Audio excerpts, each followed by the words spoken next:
Hey Chaz, quick question. You know the new ERP system? I've heard of it. Right. So my purchase requisition's been stuck in approval for 9 days. 9 days, huh? Yeah, IT says the workflow is configured correctly. Mm-hmm. And finance says it's working as designed. Mm-hmm. Is there anything you can do to help? Shh, keep it down. Okay, who's the vendor? Acme Industrial. PO is for 40 grand. Okay. Wait, is that? This is the Shadow PO system. Runs parallel to the ERP system. 43 departments use it, but none of them know about each other. That sounds illegal. It's not illegal, it's just how you say, undocumented. When the ERP can't route an approval, the requests get emailed to me. I log it here, then it goes through my approval matrix, which is faster, more accurate, and it's never been audited. But why? Because if I told them, they'd try to integrate it, and then it would stop working. But here's the kicker.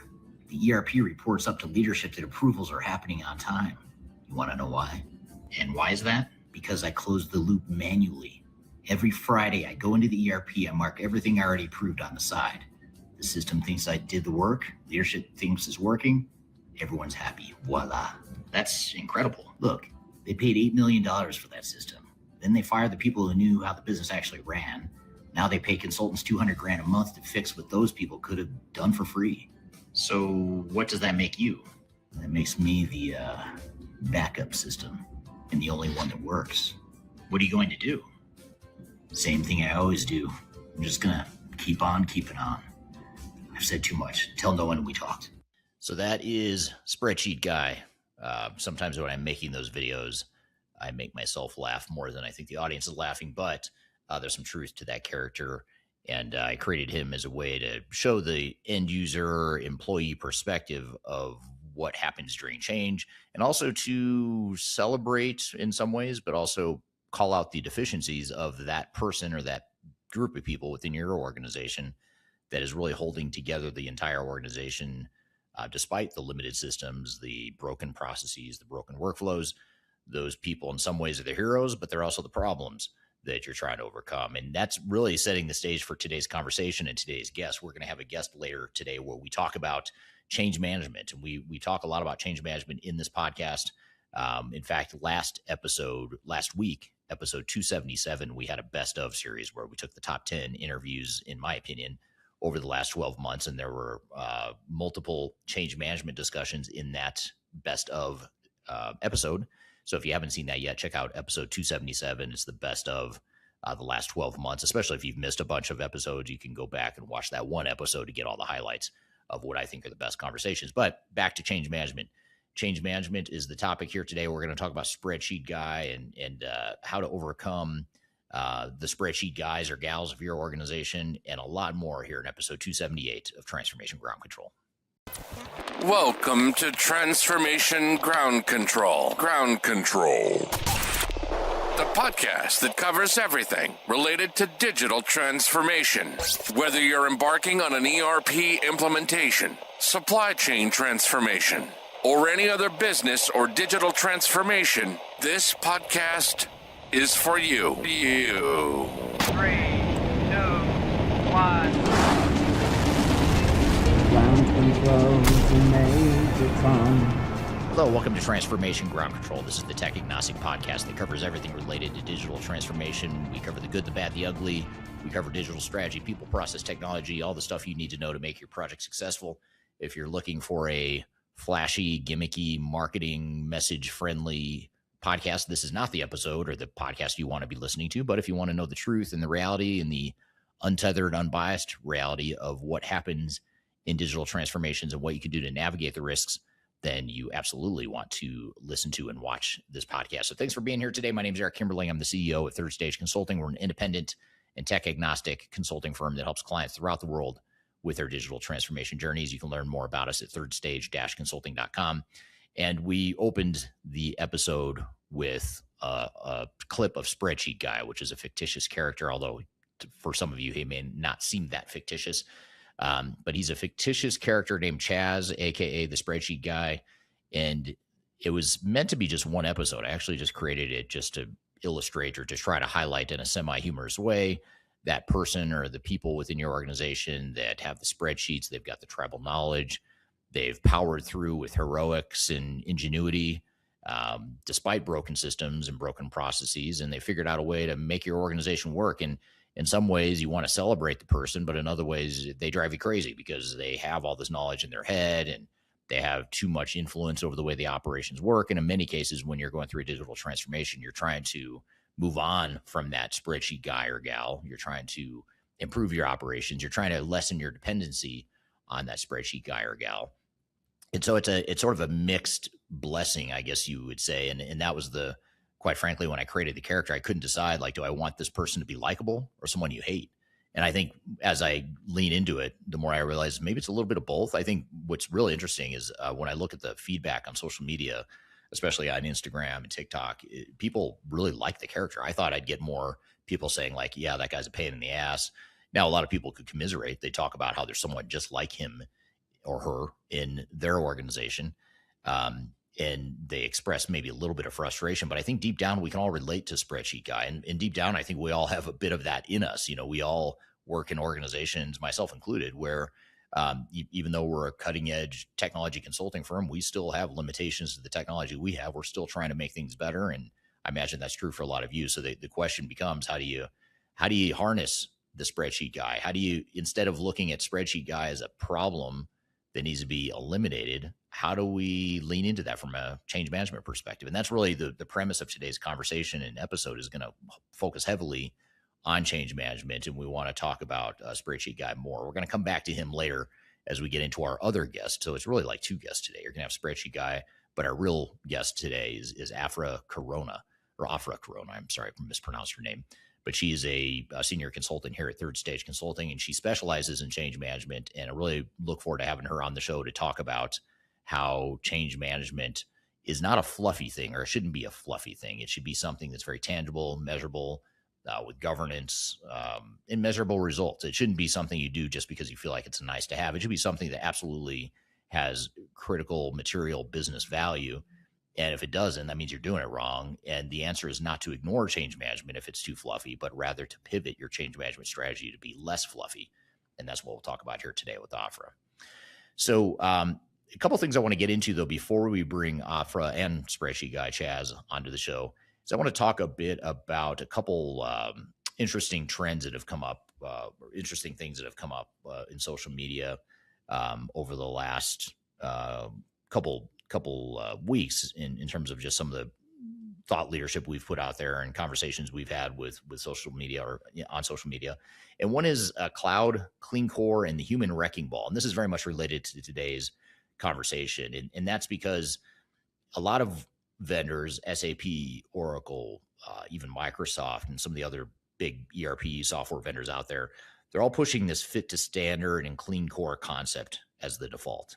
You know, we look at where software vendors are headed today, and they're all moving towards a model of away from the flexible, highly customizable on-premise systems, and they're now moving more towards fit to standard, clean core, cloud, multi-tenant, SaaS or public cloud.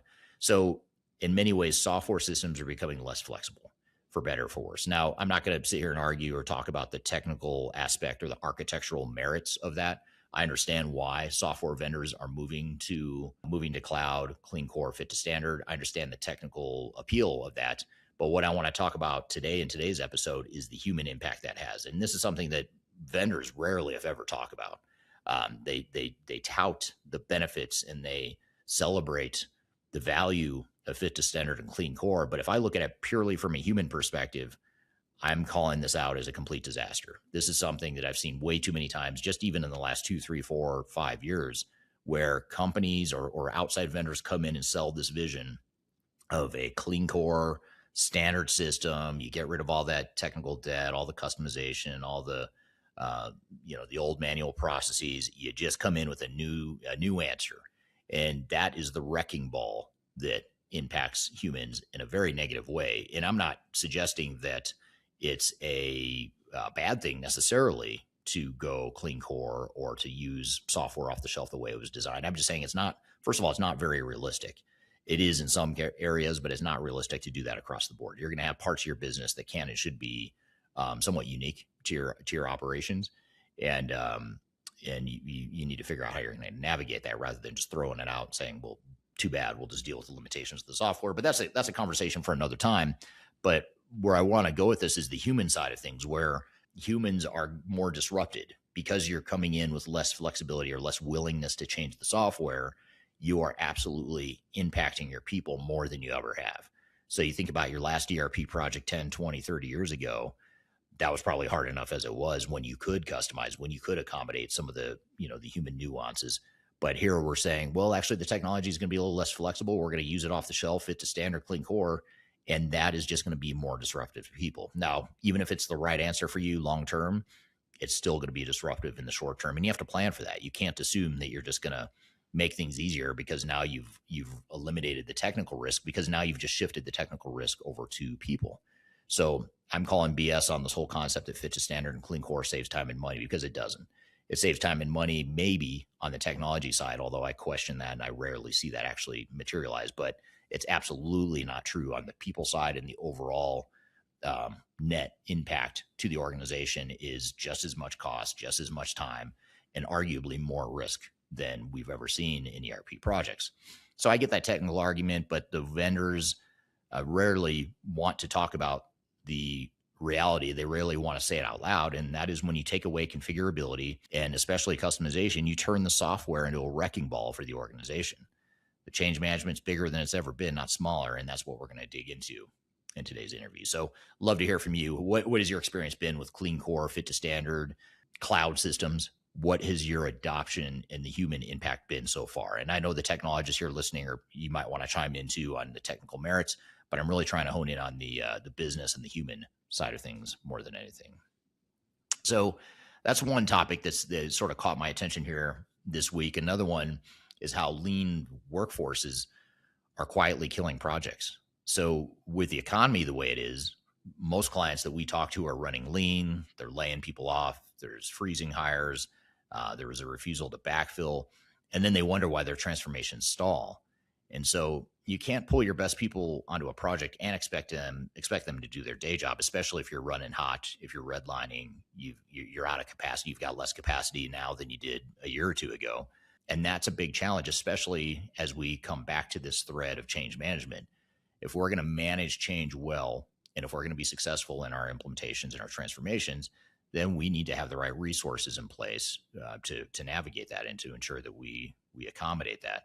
And too many organizations are struggling with the opposite, which is they don't have resources. They've already had to cut back on resources, and they don't have the capacity that they might have had even just a few months or a few years ago. And so today's guest, Afra, when we talk about change management, she has a sharp take on the backfill problem and why it's the secret ingredient of every successful program. I'd love to hear from you, the audience here today too. Are you struggling with lean workforces? How are you handling the resourcing side of things as it relates to your digital transformation efforts, if it's ongoing or if you're planning it? How are you feeling about the whole resourcing side of things? Because I think this is something that's going to create more difficulties in the short term and long term for these digital transformation projects. And that is, not having the adequate resources is going to be a problem, especially when you start thinking about the things that are really going to make the project successful. The things that will really make the project successful are going to be your end user involvement, the employee involvement, the spreadsheet guys of the organization that you need to bring along and to bring into the solution. If those people aren't available because they're so burned out or they're redlining with their day jobs, how are you going to manage this project? And more importantly, how are you going to ensure that your implementation plan is realistic? Because the vendors are doubling down on this whole concept of, hey, clean core or fit to standard is going to make this so much faster and easier and better. You don't need your end users as involved. That is the exact wrong answer. That's exact opposite direction of what you should be doing. But yet it's what most software vendors and the big system integrators are all selling right now. And, on one hand, I get it, I guess, because it sounds good and it's what executives want to hear. They want to hear that I've got an easy button, I've got a lifeline, I've got a way out of the fact that we've got a lean workforce, we don't have the bandwidth, we don't have the capacity. Big SI, big four consulting firm is willing to do it all for us. And of course they are, because they'll make more money if you just defer more of that or delegate more of it to them. So of course it's in their best interest to do that, but it's a total conflict of interest that runs counter to what's going to make you successful. And so if you've got a plan that's overly aggressive, first of all, you need to recognize that any proposed plan you get from a software vendor or SI is, I'd say 95, 98, 99% or more likely to be absolutely inflated with unrealistic assumptions, and you're not going to hit those numbers. You're just not going to achieve that perceived reality. And so, especially if you're short-staffed, that's even more true. So if you are short-staffed, that might be the reality of where you're at. You may not be able to change it in the short term, but what you can do is say, well, rather than coming in like a wrecking ball and trying to just change everything overnight, we might have to run at a slower, steadier pace, which again does not serve the self-interest of your vendors or system integrators. They want you to go faster because they make more money sooner, and they make more money overall if you go faster. And if, by the way, if and when the project gets delayed and takes longer than expected, they still make more money. So they can't lose, you can. So you've got to figure out a way to protect your interests. And I just see too many executives right now. It's kind of scary how many executives I see right now that are just buying into this whole big four, big software vendor load of garbage that's being sold in the marketplace right now. And yet we sit here and wonder, why are 80% of ERP projects still failing 10, 20, 30 years ago, or 10 or 20 or 30 years after those statistics first started getting published? We're still seeing the same stats. And I'm seeing that failure rate actually get higher, and the failures are getting more extreme, largely because of the people side of things. We are focused so much on technology, especially now with AI and cloud and all the advancements in technology. We as humans have this bias towards the stuff we can see and touch and feel, which leads us away from the stuff that's actually going to make us succeed, which is the change management stuff. So back to our guest, who's going to be on here in a minute, right after a break, we are going to talk about this and talk about why change management is so important, how we can make it less of a fluffy thing and more of a tangible must-have critical activity, which it can and should be for every single digital transformation that's out there. So here's a audience question of the week that we received. Eric, our project doesn't have a change management line item, but our integrator says it's baked into their delivery. Isn't that enough? And I imagine this point or this question resonates with a lot of you because I see it a lot across our clients. System integrator constantly is saying, hey, we can do this for you. We've got change management baked in. We've got user adoption. We've got training materials. We're going to do train the trainer. Our software is so easy to use that do we even really need training? I mean, come on, it's such an awesome software. How hard can it be? I'm being a bit facetious and hyperbolic here, but that is the essence of what you hear from software vendors and system integrators so often. And the short answer is no. If your SI says change management is baked into delivery, what they almost always mean is we'll do a communications plan and some end user training right before go live. And yes, that is technically change management, but it's not effective and it's not complete change management. You need a lot more than end user training and communications. There's so much more that needs to happen, especially now with that wrecking ball concept that I talked about earlier in this episode, with the wrecking ball becoming more powerful and more disruptive to organizations with fit to standard, clean core cloud systems. That means that change management is more important than ever, which is good news for those of you that are change management professionals or practitioners. You'll like to hear this. It's music to your ears, hopefully, although it'll make your jobs a bit more difficult, but your skills are going to be in much more demand and they're going to be much more important to organizations going forward. Communications, end user trading right before go live, that's not change management. That's just PowerPoint slides. It's just emails. It's just lip service in many ways, but real change management is governed. It's embedded in the project plan, which is what the SIs are saying they do, but they don't do change management. They just don't.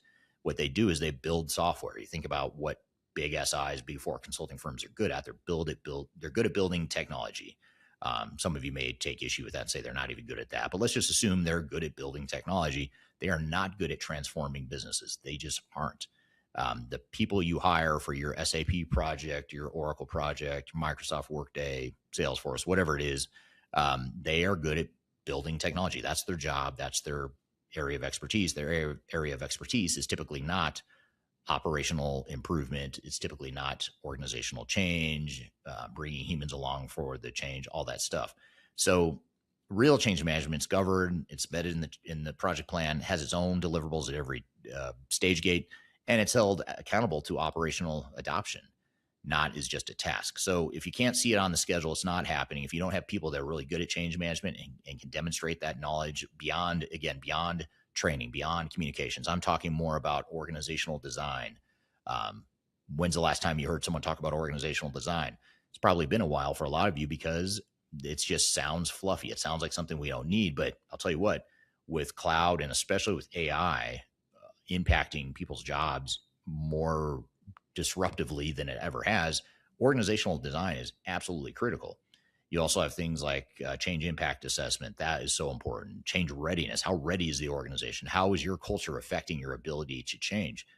When's the last time you heard your SI or your software vendor talk about that? It's probably been a while for a lot of you. So love to hear your feedback on that too, by the way, what your thoughts are on all this. But that's my response here to this question or this comment around change management and whether or not your vendor or system integrator can simply just handle it through training and communications, which they'll say they do, but they typically don't. So it's coming up in this episode. I'm going to be talking with Afra, one of our senior change management consultants here at Third Stage.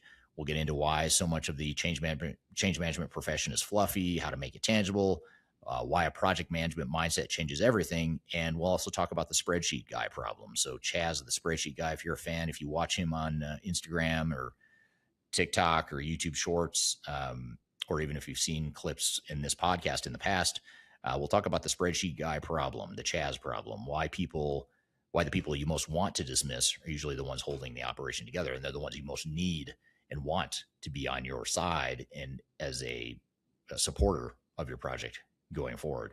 And before we take a quick break and bring Afra on, though, I want to be sure to let you know about our upcoming Digital Stratosphere Conference. It's coming up in September in Denver, Colorado. It's going to be a great event. I love doing this every year. It's literally my favorite event, not just because we host it, but because the speakers are all hand selected by me and by our team. It's such a good tech agnostic event that I don't really know of anything else that's out there that does exactly this as far as being tech agnostic, providing you the real reality of what you need. It's not like a typical vendor conference where you're just getting a bunch of hype and talk about autonomous enterprises and all this stuff in the future that's amazing. It's going to change the world. This is more the reality of where we are today and what you can do to be successful. And it's also cool because you not only get to learn from other people, but you not only get to learn from speakers and formal workshop keynote sessions, but also just peer networking with peers, others that are going through similar situations as you, other CIOs and leaders will be there as well. So be sure to check it out. I'll include a link in the show notes below. But Digital Stratosphere is happening in Denver, Colorado, September of 2026, September 9th through 11th. You can join in person or you can join virtually. If you're international and can't make it here or for whatever reason can't make it to Denver, you can also join remotely as well. So be sure to check that out. So we're going to bring Afra on the show. We're going to talk about change management, why it's not fluffy, why it shouldn't be fluffy, and what you can do to make it more real, more operational. We've got a lot more to cover. We'll be back with more Transformation Ground Control.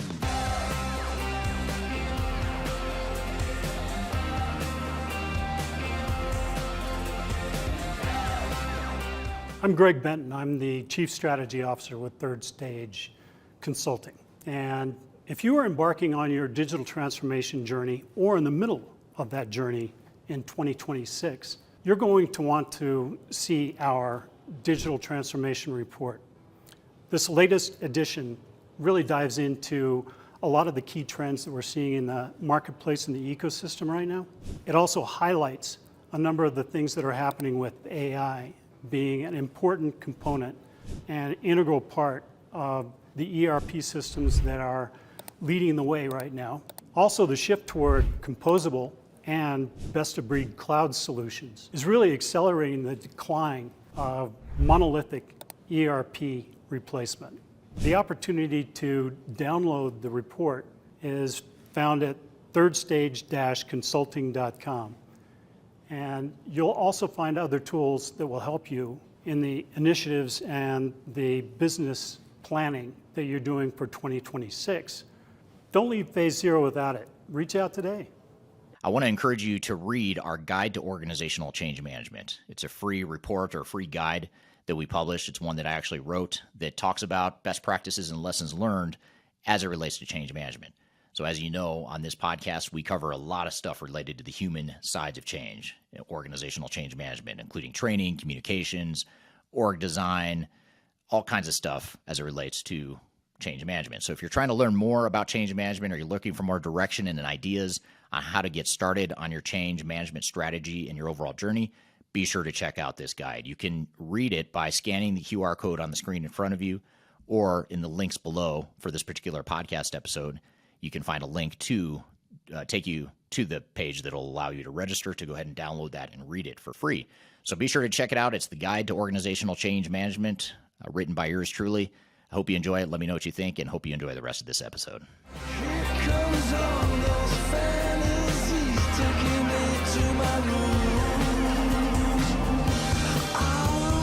Hello, welcome back to Transformation Ground Control, episode 278. My name is Eric Kimberling. You can find new episodes of this show every Wednesday at transformationgroundcontrol.com. This is the podcast that is tech agnostic, covers everything you need to know about digital transformation, including the people, process, technology, and strategy sides of things.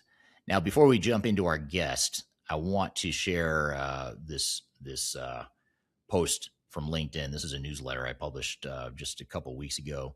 And in this article, I talk about how cloud ERP, standardized cloud ERP, is killing your competitive advantage. And I talked earlier, before the break, I talked about how cloud ERP is much like a wrecking ball.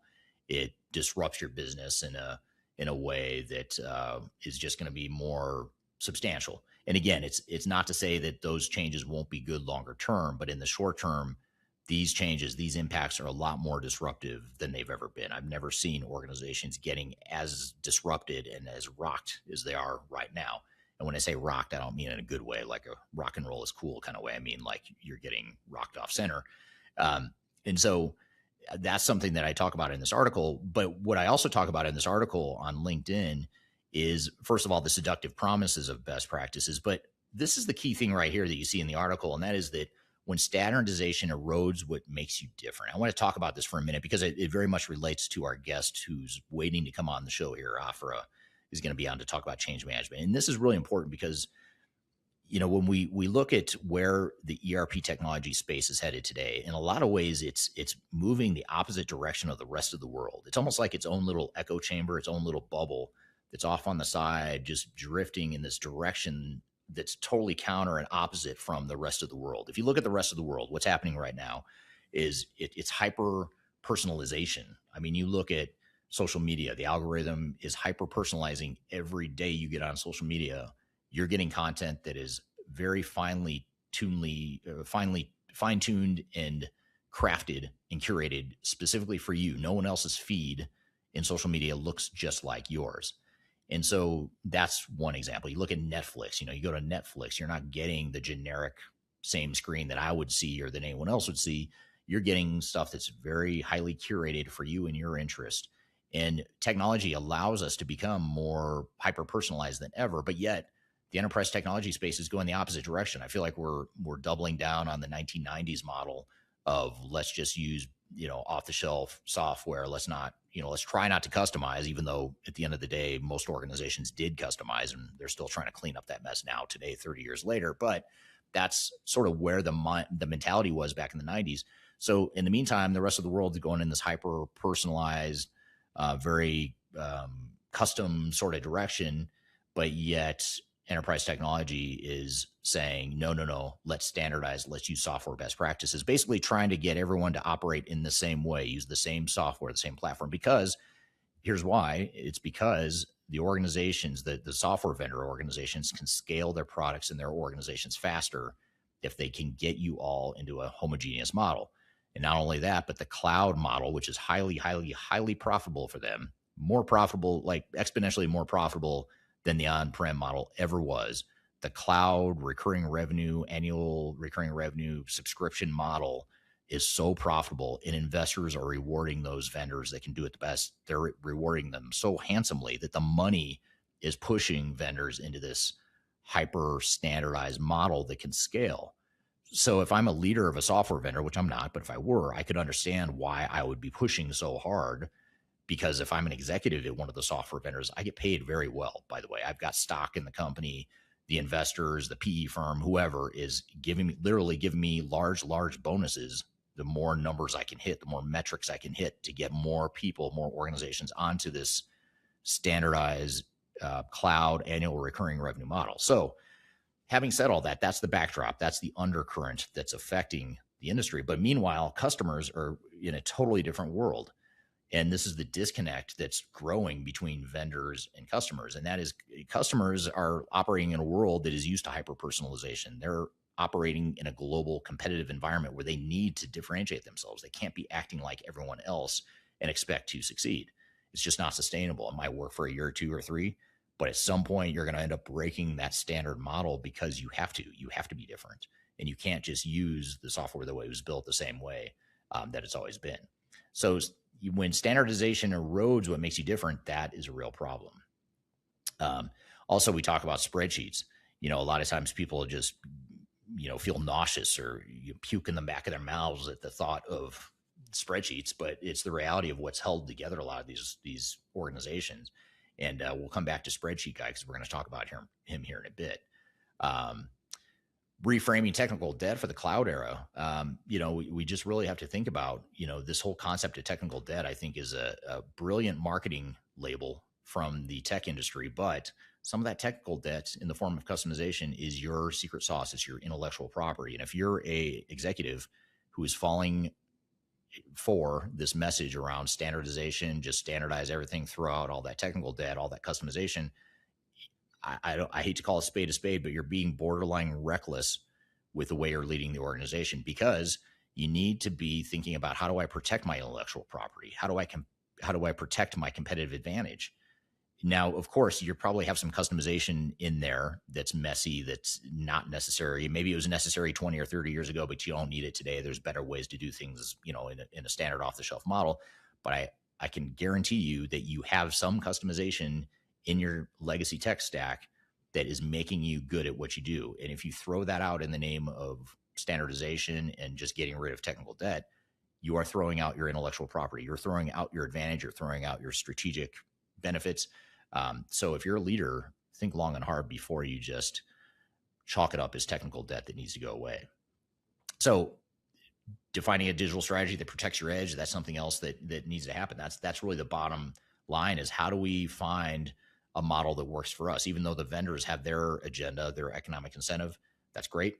Let them have that. But you as an organization, you as a leader, have to protect your interest and your competitive advantages. And you have to recognize that the vendors you work with, the software vendors and the system integrators, the ERP consultants that are getting paid by the software vendors, all of them have a conflict of interest that runs counter to your best interest. And you've got to figure out how you're going to navigate that. And the answer is not just to buy their agenda and to buy it hook, line, and sinker. It's to be smart. It's to ask questions. It's to bring in independent advisors like us at Third Stage. We can help you do this. We can help you take back control of your project and help you objectively look at what are those conflicts of interest and how do we navigate it. So all good stuff that I highly encourage you to think about. If you don't subscribe to my newsletter on LinkedIn, be sure to check it out. It's called Transformation Ground Control. It's the same name as this podcast. And I put out usually 2 to 3 to 4 articles a week, depending on how much airplane time I have to write more. So anyway, that's what I want to share with you there as it relates to that article. But all that to say, I want to bring in our guest here to talk about change management and why it's something that's not fluffy, shouldn't be fluffy. If it does feel fluffy, you're probably doing it wrong. And if you're not thinking about change management, that's even worse. So we want to talk about change management and what you can do to make it more tangible. And joining me to unpack this conversation is Afra Corona, who's a senior consultant on the change management side of things here at our company, Third Stage Consulting. So Afra, thanks for being here today. Absolutely. It's a pleasure. Thanks for having me on. Yeah, great to have you here. You've been with the team now for a few months now, and this is our first time doing a podcast together. So I'm excited to have you on the show and to talk about one of my favorite topics. Maybe it might actually be my favorite topic, which is change management. Secretly, it is. Yeah, I mean, how could you not love change management? It's such a cool thing. And I am a bit biased because I started my career as a change management consultant, but hopefully others here share that same passion for change management. If you don't share a passion for change management, I encourage you to, because it's really important, as we'll talk about here today. And but it's only really important if you do it right, and that's what we'll cover here. But I guess just to start, just to give people some context here, tell us about your background and how did you become a change management consultant? What made you decide to focus your career on change management? Well, hi, everyone. Good morning. My name is Afra. I have been doing change management since the very beginning. And I say that. Beginning Right of out of time. college, right from the very beginning. I've been 30 plus years doing organizational change management. Right out of college, I got recruited with one of the big companies, and so just had to finish my senior year, and then started as a brand new consultant in the world of technology, in transformations. And based on my background, I was a coach, I was an athlete. I really, I kind of had the training background. I was good with people. So they're like, okay, we'll stick you in this bucket. So that's kind of how it started. And then they kind of you find your way and they say, oh, you're really good at this. We'll put you there. So I started in OCM and followed around a senior change manager for pretty much my entire career. So it was a great opportunity to learn. In OCM, you really have to be in that senior leadership role. It's pretty key. So as a junior, kind of coming in right out of college, they just stuck me with a senior, and I followed them around. So I had a great opportunity to learn. And really get involved in what change management meant. It was growing then. It's still growing. We're still learning. I'd love to say we've come a long way in 30 years, but the reality is we have and we haven't. So in many ways we have, in many ways we haven't. So I'm excited to have a conversation that I would have had 30 years ago in the same realm to say, what is OCM and why do you need it? So I feel like we're still having that conversation today. Yeah, and it's such a common misconception, especially at the leadership level. I think a lot of times leaders and executives know intuitively that change management in people are important, but they don't understand what does that mean? Like, what do I do about that knowledge? Like, yeah, I get it. I get the problem statement, but the solution and the term change management is just so broad and has so many different meanings, and that's what we want to unpack here today. Mhm. Before we get into that, though, I'm just curious, like when you first started, they put you in this bucket of change management. Did you know at the time, like, yeah, this is what I was cut out to do, or this is going to be really important to the success of my clients, or is it just sort of like, I'll just sort of see where this takes me, and then you learn as you go that, oh wow, this stuff's really important. I'm just curious if you had the foresight to know how important change management is or was at the time you started. I think as I sat back and got really involved in projects, it was a natural fit automatically. It was natural. So, and I think, and today when I recruit people for OCM, I find people and I know I can say, you're going to be great at it. So it's a leadership skill. It's a skill in working with people and connecting. One of the first things they had to do is they kind of said, okay, Offer, I want you to go sit at the lunch table and I want you to go listen to the gossip. I want you to go by the water cooler and listen to what people are saying. And it became this really fun thing for me. And I got to talk to people and pull things out of people. And then I'd come back and say, oh man, we're having problems in this area. And then I'd help develop comms for that. Or we'd go to leadership and say, okay, there's some, we think this group is happy, but they're actually not. They are complaining. And so it really became a natural fit. So when I look for people who fall really well in the OCM category, and even leaders, it's people that have that natural feel for sitting down at the table and listening to their employees and listening to their managers. That's a huge and a key OCM skill. Yeah, yeah. Now, in the past, as you and I have gotten to know each other, both personally and professionally, one of the things and the themes that you and I have discussed offline before is the whole topic or the whole thread of discussion here today, which is change management can be very fluffy at times. And again, I know it's a very super technical term. We'll unpack it. We'll explain it. Don't worry. But I'm being a bit facetious there. But what do you mean by that? Like when you hear yourself or others say change management can be fluffy, or let's not just focus on the fluffy parts of change management, help us understand what that means and how that's different from the way things could or should be. Right, right. So I'll be the first one to tell you that OCM can be fluffy. And Mhm. there's parts of it that are fluffy. You mentioned that at the beginning. And there definitely is an aspect of it that's fluffy. But what really makes a difference, and I think that's one thing that third stage is really good at, is making sure that it's embedded into the rest of the project. So it's similar to the conversation that I had. So when I started out as a newbie and they stuck me at the lunch table. So that part of it's a little fluffy, right? You're listening to employees, you're hearing people, but it's the action that comes out of it. Mhm. So and I relate this to the technology side, right? We're in a technology project. We need to speak tech. We need to speak IT. So when we say go sit at the lunch table and talk to people, that's fluffy. But if you say go talk to the end users and gather requirements based on right, and validate, if we start to use language like that, it becomes a lot more tangible for the rest of the project and management. So we would change that wording just to say, gather requirements for end users based on the user needs. There you go.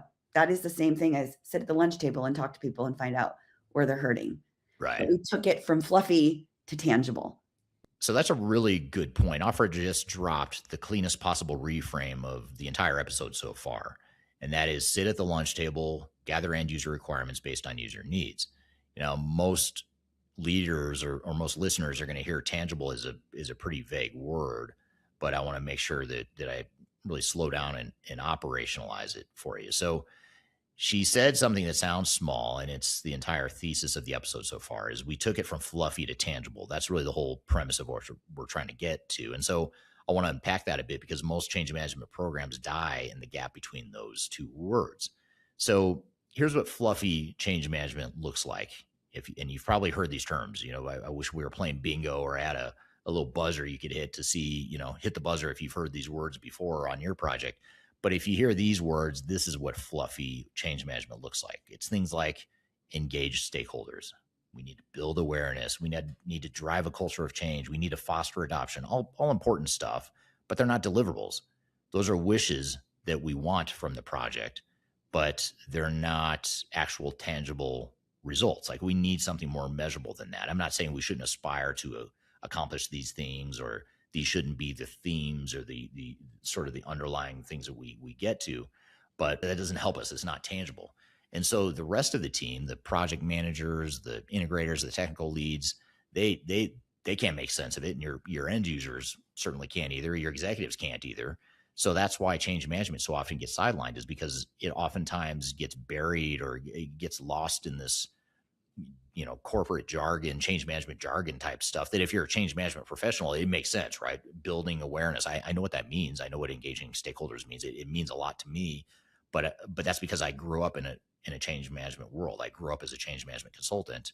That's how I started my career. So to me, it makes sense, but the average executive didn't grow up in that world and doesn't understand what that means. They certainly don't understand what it means to them and how it affects their operations. It sounds like consultant speak, and it sounds very fluffy, and it sounds like something that's going to be a waste of money in a lot of ways.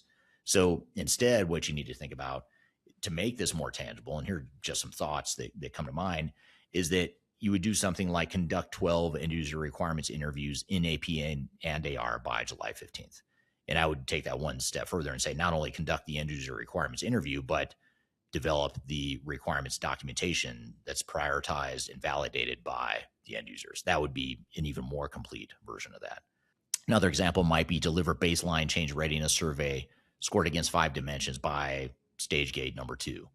So we know exactly what the survey results are. And I, again, take that one step further and say, and not only results of that change readiness survey, but the recommendations with an action plan of what to do about it.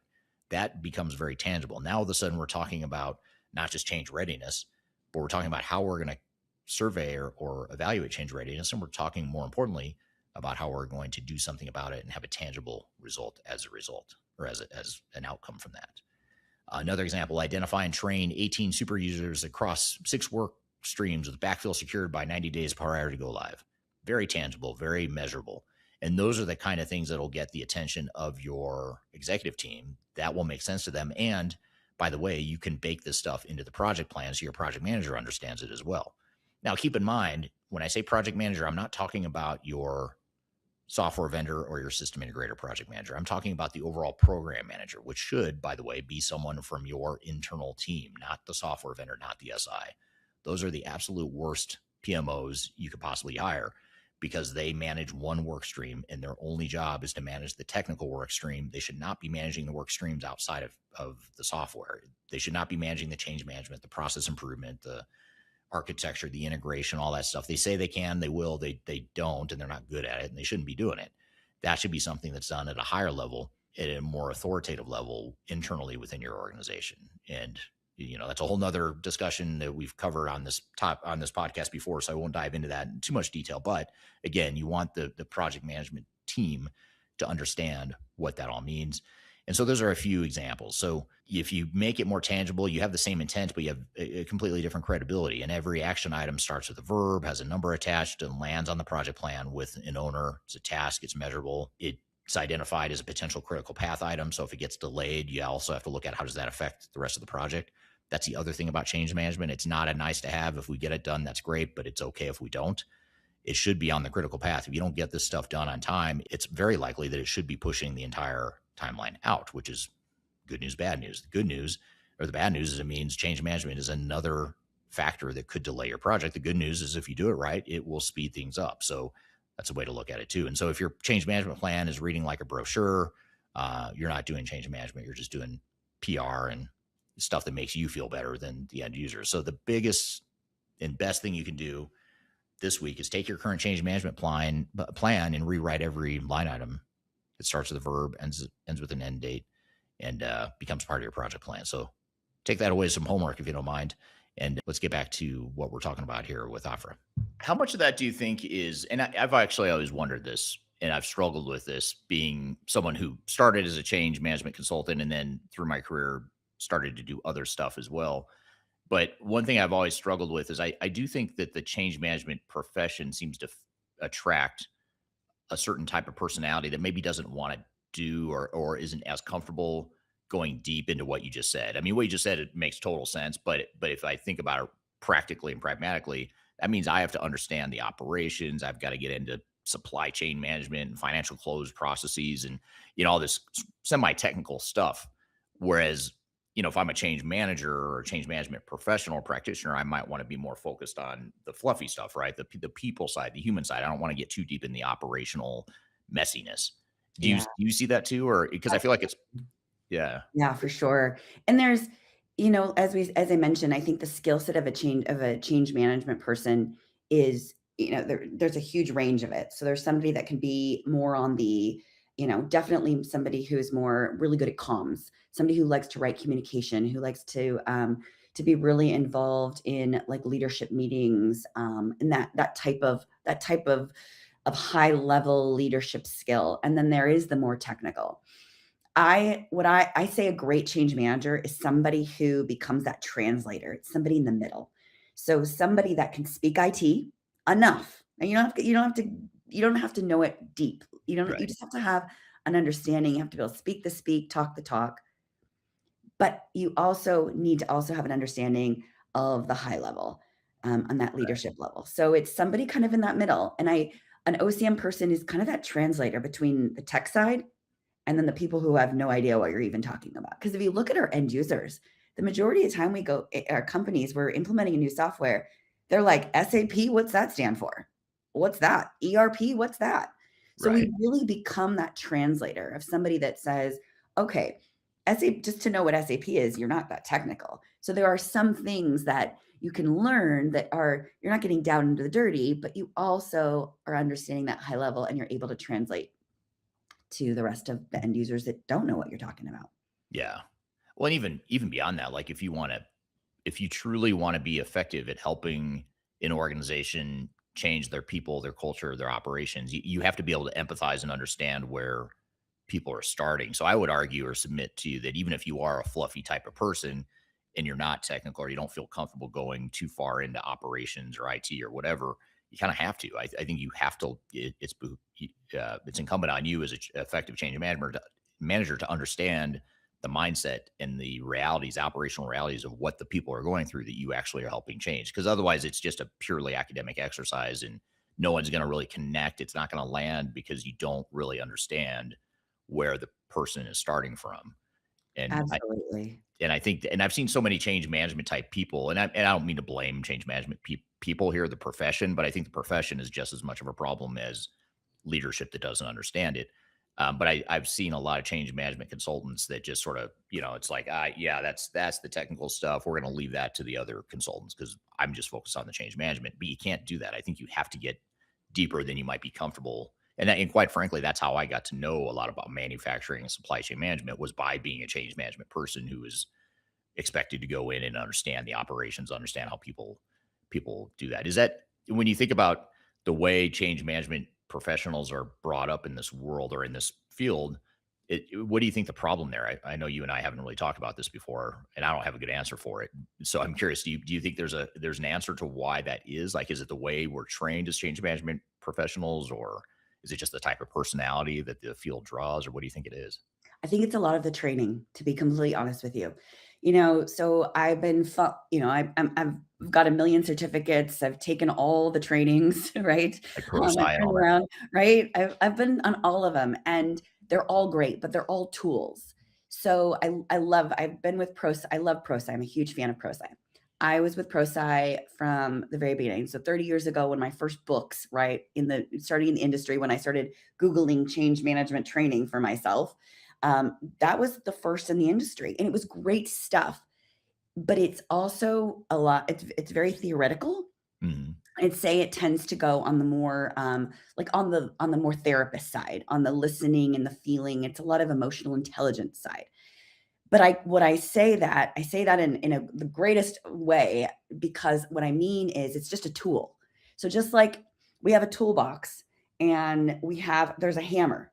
So it's a hammer, but we need a Right. screwdriver and we need nails and we need, we might need an Allen wrench. So Yeah. it's just one of the tools in the toolbox. I think it's super important. Um, and learning all of them helps you become a better overall OCM consultant, right? Because then you pull out the hammer when you need the hammer, but there are times when you don't need a hammer, you need a screwdriver. And Yeah. so you have to go into your toolbox and go, okay, I never got trained on a screwdriver. Ooh, what do I do? And a Yeah. lot of times I hear people say, oh, ProSci doesn't work, or this method doesn't work. It's because no one taught you how to use a hammer. Right. You just started, you started going at it, but no one really taught you how to use it. Or Right. maybe you started to hammer the nail in and you hit a water line. And then you're like, oh no, now what do I need? I need another tool. Right. So it's so vast. I think OCM is just huge. And so it's tough. I mean, I'm still learning every day. I said I've been doing this for 30 years. I specialized in one of the areas at one time. I got really into training development, and I got really good at it. But even now today, I'm on another project right now. We're focusing on just training, and with AI and everything that's going on, it's changed vastly from when I was deep into it. So I think it's hard to be an overall OCM consultant in this world today because the training for it is so precise. And it's, as you said, it's very high level. It's hard to learn all the aspects of change management. Yeah. Yeah. I totally agree. Um, Want to say hello to Mark on LinkedIn, who's joining from Pittsburgh, Pennsylvania. Thanks for joining today, Mark. Sandra joining from Chicago. Thanks for being here. And then a comment here from LinkedIn from Christopher says, if OCM isn't moving towards distilling a policy exception or workflow, there's too much fluff. So I think it's a good point. I mean, if you're not focused in some way on workflows and the way the operations work, not just the human EQ side of things, which is really important too. Don't get me wrong. The fluffy stuff is important. I want to make that clear too. We're not saying don't do the fluffy stuff, but don't focus your entire program on the fluffy stuff, or else it's not going to work. So I think this is a good point that you should be focusing on workflows and a lot of it too. Even if you are a fluffy person, you are more focused on the psychology, the EQ side of change. Just think of it from this perspective. I mean, you have to understand and empathize with the person, just like a therapist would try to understand, a marital situation or a personal situation that you're going through that he or she may not fully understand, maybe has never seen before. That therapist, to be effective, has to understand the details of what you're going through, even if they've never seen it before. And so maybe that's I don't know if that analogy helps, but that's the way I would look at it for those that maybe are leaning more towards the fluffy side of change management. And I can add to that. So if you use that analogy, so you go to therapy, right? And you cover all these things. And I think the most effective therapy is when you get to walk away and you have homework or you have an action plan. And that's really what we're talking about. So you uncover, ooh, this part hurts, this triggered me. But going home and having some homework that you work on, so the next time you come to therapy, you can say, hey, guess what? I found another occasion in which that triggered me. And I did some journal writing, did some breathing exercises. I talked about it with some friends. That was the actionable piece of it. So I think that's more effective than if you just show up every month at therapy or every week and you say, hey, here I am again. The most effective is when you can take it away and you have an actionable item, right? You say, okay, this is what I need to do.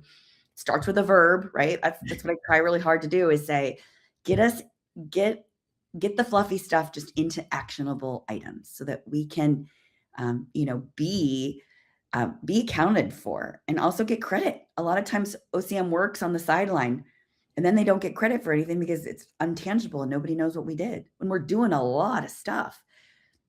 Yeah. That's totally good points for sure. So one thing that we haven't talked about so far, and you didn't mention this in your upbringing, your past professional development, but you describe yourself as a change management / PM person, not just a change management consultant. So you're a change management person that thinks like a project manager. How does having a PM or a project management mindset to change management, how does that improve outcomes, or do you think it improves outcomes? Oh, absolutely. I've seen night and day the difference. A great example. I was working with a client recently that has been trying so hard. They've been just coming up against like this brick wall, and the rest of the project team is functioning and just kind of going along. They're on a train, but OCM is kind of playing this catch-up game. One of the first things we talked about is we said, well, let's look at the project plan. Where are you in the project plan? And they said, what project plan? They hadn't even seen the project plan. And I said, are you in the project plan? And they said, no, we haven't seen it. We're not in it. So that's another big one. A big mistake that I see is that OCM is not fully embedded into the entire project plan. Again, we're back to OCM needs credit for what they do. They do a lot of things. And if you make it tangible with verbs and action type statements, you can embed yourself into the project plan. So I want to hone in on this for a minute. A quick myth bust here, that change management is its own track. We'll run it in parallel. And I hear this on almost every project. And I know, Afra, you're saying that you do as well. The program management office, the PMO, has a work stream for the technical build. They have a work stream for the testing, or they should. They have a work stream for the data. And then way over on the side, there's a separate work stream for change management, usually with a line item that says communications or training or something like that. And a lot of times the PMO doesn't fully understand what the hell it means. They just have it in there because they know they need it. And it's more of a placeholder in a lot of ways. And that's how change management ends up dying on a project. So what Afra said really nails it. I mean, she walked into a client recently and asked the OCM team, where are you in the project plan? And, their answer was, what project plan? They had never seen it. So they weren't in it. The rest of the project was on a train and they were running alongside it on foot, just trying to keep up. And that is the exact opposite of how you should be doing change management. I've seen that too with so many projects where the vendor team, the SI team, almost looks dismissively over at the change management team and says, "Oh, that's cute. We'll see if they can keep up, and if they can't, it's okay. The ship is sailing, the train is rolling. We're gonna hit our go live no matter what, come hell or high water. As long as we feel like the technology is ready, we're gonna go live. And if Afra and the change management team can keep up and do some stuff, that's great, but it's not gonna stop us or slow us down. And that is not the way you should be thinking about change management. And again, that gets back to something I talked about earlier in this episode, which is the conflict of interest between software vendors, their consultants and system integrators, and their customers, the end customers. End customers need true business value and a real business transformation. Technologists are implementing technology and they don't really care at the end of the day about change management. If change management doesn't get done, do you really think your software vendor or SI is going to say, whoa, time out, guys, we better slow things down because Afra and the change management team aren't getting the results we need yet?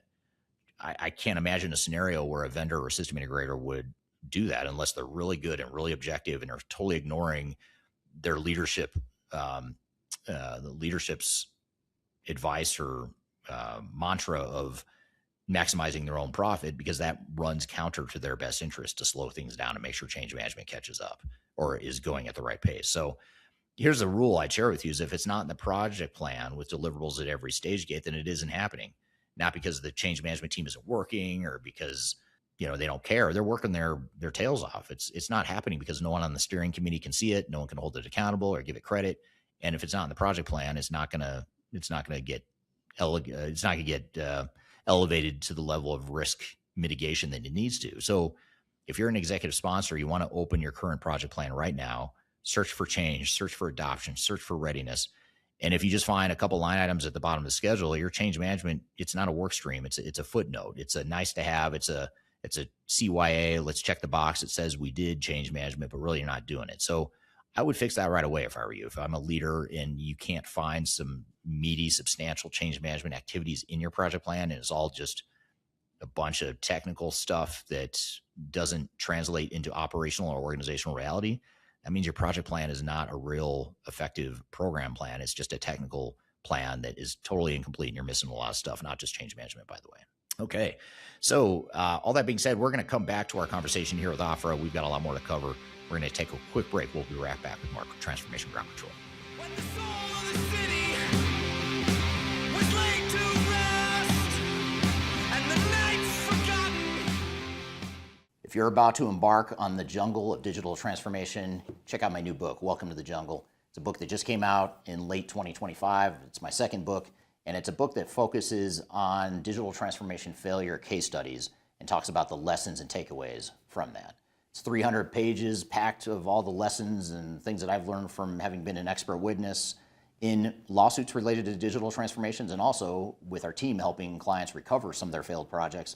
I've included as many lessons as I could possibly fit into one book here.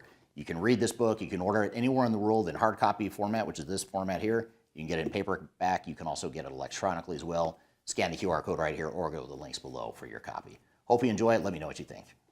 Are you looking for ways to promote your product or service to enterprise technology decision makers and influencers throughout the world, like the ones who listen to this podcast? Major Tom Productions creates media, events, and influencer marketing for B2B technology providers. Our productions are exciting, educational, disruptive, and effective. Most importantly, they create results. Our content is unlike any other in this industry, engaging, influential, and trusted by technology buyers and influencers throughout the world. Each month, our productions reach hundreds of thousands of targeted buyers and decision makers who trust and engage with our honest and tech-agnostic content. With long-tail viral results and engagement with our content, Major Tom Productions provides a way to reach your target market and create awareness, calls to action, and a connection with potential customers. So collaborate with us today. Learn how we can feature your product or service on podcasts such as Transformation Ground Control, Journey to S/4HANA, and Journey to Dynamics 365. We can also feature your brand on our YouTube channel called Digital Transformation with Eric Kimberling, which boasts over 100,000 subscribers and over 2 million video views per year. You can also participate in our in-person events, including our Digital Stratosphere Conference. Contact us today to learn more. We can tailor a marketing campaign that works for you. We look forward to helping more people learn more about and become engaged with your brand.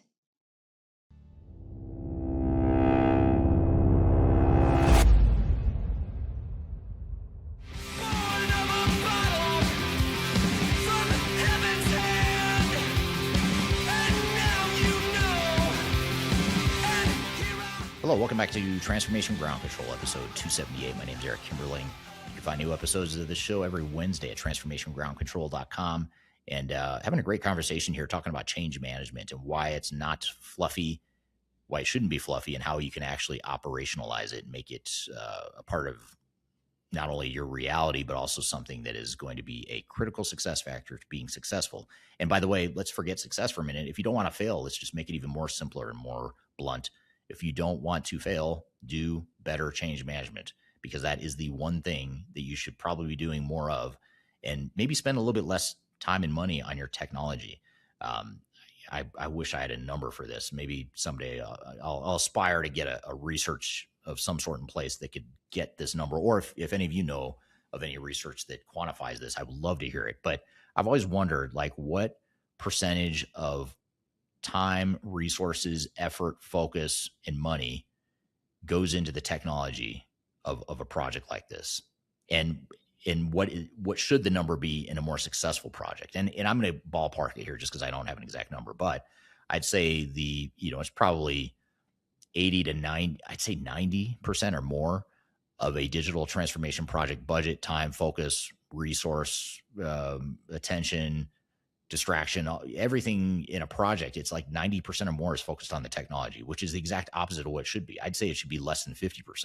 If you're spending less than 50% of your budget, your time, your focus on technology, and you put the rest into organizational enhancements, organizational change management, into operational improvement, just making sure your operations are actually working, making sure that you're managing your SI, by the way, to keep them in check, because these SIs and these vendors just, they've got these open checkbooks, and there's total lack of accountability that drives me crazy. And I know it drives our clients crazy, which is why it drives me crazy. So I want to share with you a post on LinkedIn that was somewhat controversial. And I love this quote, not just because it's mine and not just because it's from my new book, but because it's something that I hope it slaps you across the face and maybe just gets your attention a little bit more, especially if you're a leader.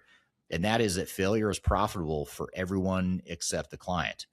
And this is the whole premise of my new book. It's called Welcome to the Machine. You can find it on Amazon soon. It'll be distributed physically in bookstores throughout the world as well. That's still in progress. But for right now, you can get it physically shipped to you anywhere in the world on Amazon, or you can get it electronically on Amazon too. But in that book, I talk a lot about the breakdown, this dysfunction between customers, their software vendors, and their system integrators / consultants. And one of the reasons why I like this quote is because if you really stop to think about it, let's think about this from a software vendor and a system integrator perspective. It doesn't matter what happens on your project. I will be profitable if I'm a system integrator or a vendor.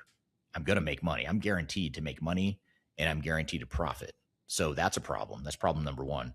Problem number two, which is even worse, is if and when you spend too much time and money on the project and it becomes a failure, I actually profit even more.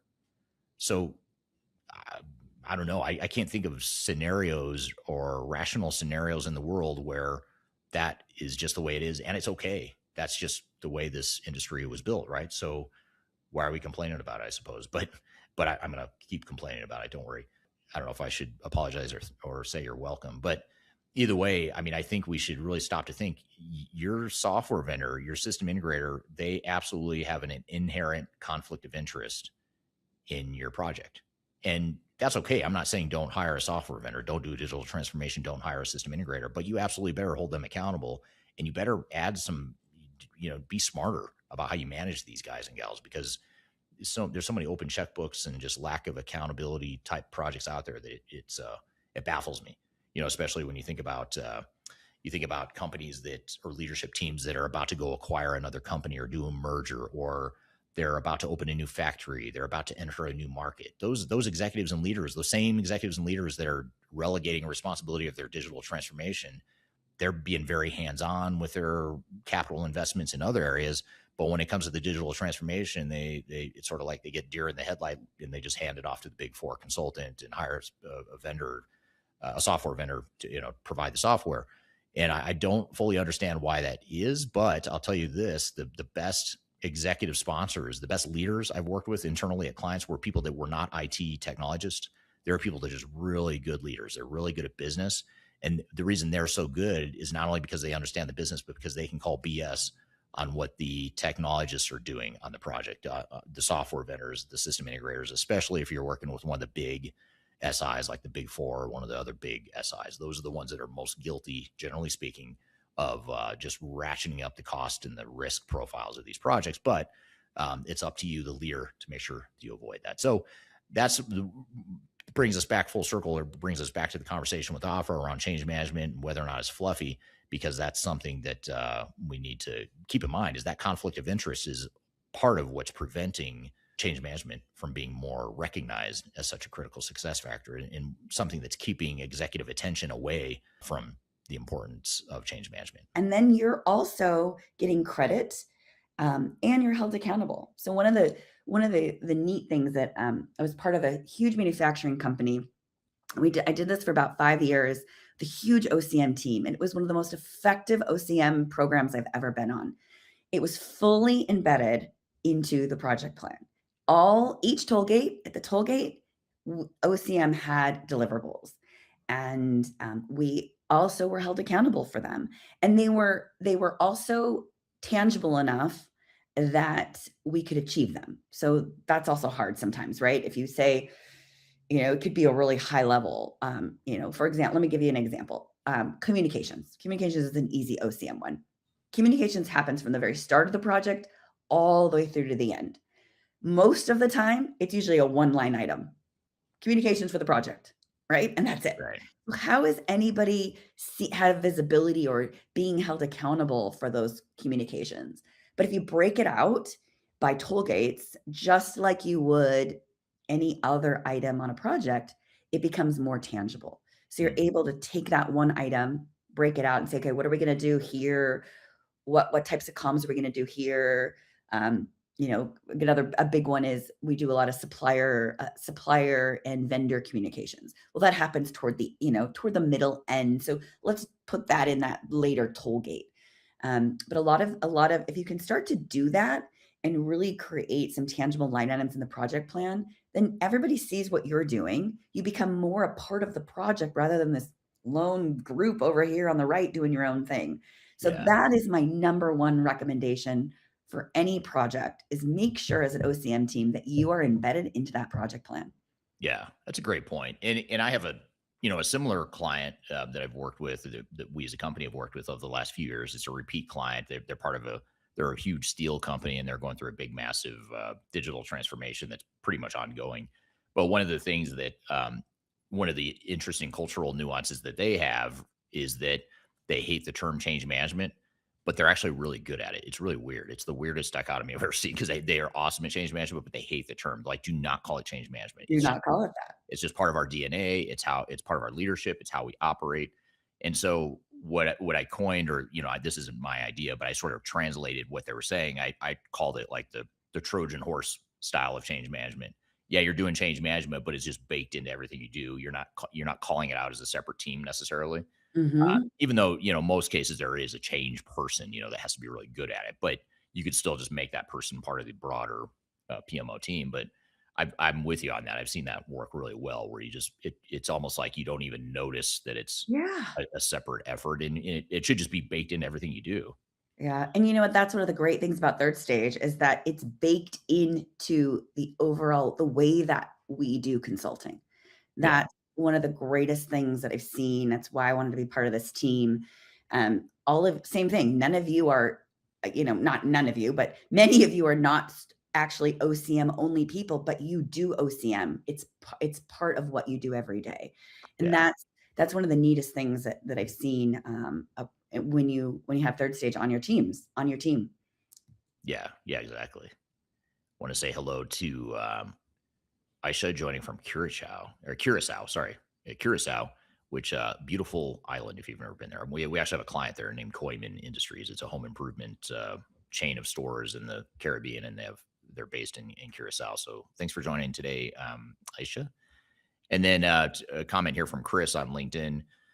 Chris says, the reason change management feels huge is because it's often trying to manage change with no distinctive resolution point. The systems available literally don't contain the target you're trying to hit, so you're trying to balance proximity to that target against the ease and efficiency of the path to it. So I guess, maybe I'll turn that into a question. Have you seen this before, where you're trying to navigate a situation that maybe even you yourself as a change expert, you can't find that moving target because, the future state isn't clear, because maybe the technical consultants don't fully understand the new version of the software, or the client themselves, they haven't defined what their future state's going to be yet. Have you seen that before? And if so, how have you navigated that? Yeah, we see that all the time. You hit it right on point, Christopher. I think, again, it's living in that ambiguity. So one of the things I just did a big change management training with a big group of of users for a big manufacturing company. We're going live in about 9 months, and we're bringing a big group of folks in to become sort of the change network super users / trainers. And one of the things we said to them, because there were a few of them, so there's a few work streams, so let's say manufacturing, supply chain, that were right, they're on board. They're plugging away, they're on the train, their solutions been developed, they know 75 of their processes have been developed. They got it. But there's a big group, there's a sales group, there's a customer care group. Their solution hasn't even been defined. In fact, one of the groups said, we're in the system, we learned everything, and then we just heard that the software is getting rid of that entire module. So now we're just waiting for the new release to figure out what it's going to look like. So it's really common in OCM that you come across groups that say, I have to turn around and train and I have to prepare my people, but I don't even know what the solution looks like. Yeah. And so one of the things that we told them was, and you have to be okay with this, is the honesty. Is you need to be honest with them so that they know it's okay to be honest with the end users. And you say, it's okay, we don't know. And just really stating that and saying, we don't know right now. We're in this flux. And people, people are okay. We get scared to tell people the truth sometimes. But in reality, if you're honest with people kind of take you for granted, or people, they trust you after that, right? And they're like, oh, they were just honest. They don't know, but we're gonna know. We're figuring it out. So I think that's one of the biggest lessons I've learned. Is I used to try to, oh gosh, hold on, I wouldn't say anything, and I'd go back to leadership and say, we have to have an answer. And I think I learned that it's okay not to have one. Yeah. Being really honest with everyone just across the board and saying, we're figuring it out, we're working on it, is okay. That answer is okay. Yeah, yeah. Well, let's take that a step further then and see what you think here. So let's add another dimension here in, let's say, and I can't imagine you haven't seen this before, but in fact, I know you've seen it. You've seen it on at least one project I know you're on right now with Third Stage, but let's assume you've got a client implementing a new technology. They've brought in the outside technical consultants or the outside software vendor who has a completely unrealistic view or proposal of how this project is going to go. In other words, they've got an aggressive timeline, they've got overly optimistic assumptions, and you being a change management person, you're inherently positive. You want to put a positive spin on things. You want people to get excited, but deep down, that this is not right. Like, it's not going to materialize the way the software vendor is indicating that it will. And this happens a lot.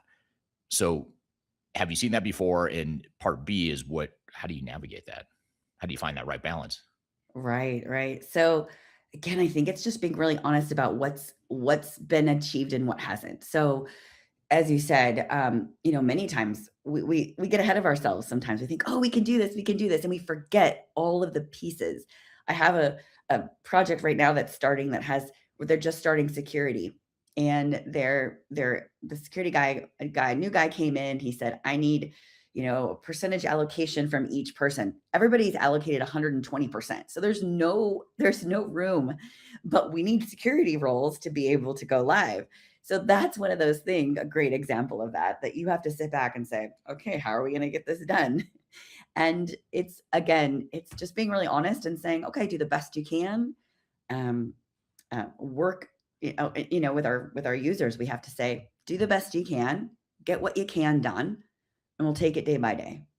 And really just hand holding them. Because and honestly, that's what we really want. Like, if we see it, they see it, everybody knows the truth, but nobody will say it. So just be honest with them. Yeah. And then they begin to trust you. And I think it's more about building that trust than anything else. Yeah. Is once they know, okay, you know what? They said, we're just going to go. We're going to keep checking in and seeing how things are going. And that honesty just creates a great relationship. Yeah. Yeah. And I think that's hard I think it's hard for a lot of change management professionals because, again, your job in a lot of ways is to be the cheerleader, the positive person, the person that's getting, part of your job is to get people excited and on board with the changes. So then to turn around and be the ones like, well, actually this project plan is completely jacked up. There's no way we're going to do A, B, and C in this amount of time. It's a tough balancing act, or at least I know we as a company a lot of times struggle with that because because we're independent, we're agnostic. All we really care about is getting it right for the client. Whereas software vendors and system integrators oftentimes are coming in with their pre-configured boilerplate, generic answers that are typically not rooted in any sort of reality. But it's what executives and leaders want to hear. And so for us to come in and then say something different, a lot of times that dissonance is a problem for us as a company, because the executives are like, I don't like what you're saying third stage. It may be true, but I don't like it. It doesn't feel comfortable. But over here with the vendor saying that feels amazing. That feels better. Yeah, I like That's that great. better. So let's kind of go with that, and we'll disregard what Eric and Afra are saying and maybe just put that aside for now. Have you seen that dynamic, or how have you seen that play out in your career? Absolutely. I see a lot. And it's hard, as you said, a lot of people have their own agendas, especially when you're hiring different consulting groups for different things. So you have a software vendor. Well, they sold you on an SOW that had, right? So their SOW was this timeline with these parameters. Well, things change. So does their timeline. And so, yeah, sometimes the truth is really hard to hear. I think it is. I had another client that, they're doing training. So they were using us to plan out their training. And training is dependent on so many inputs.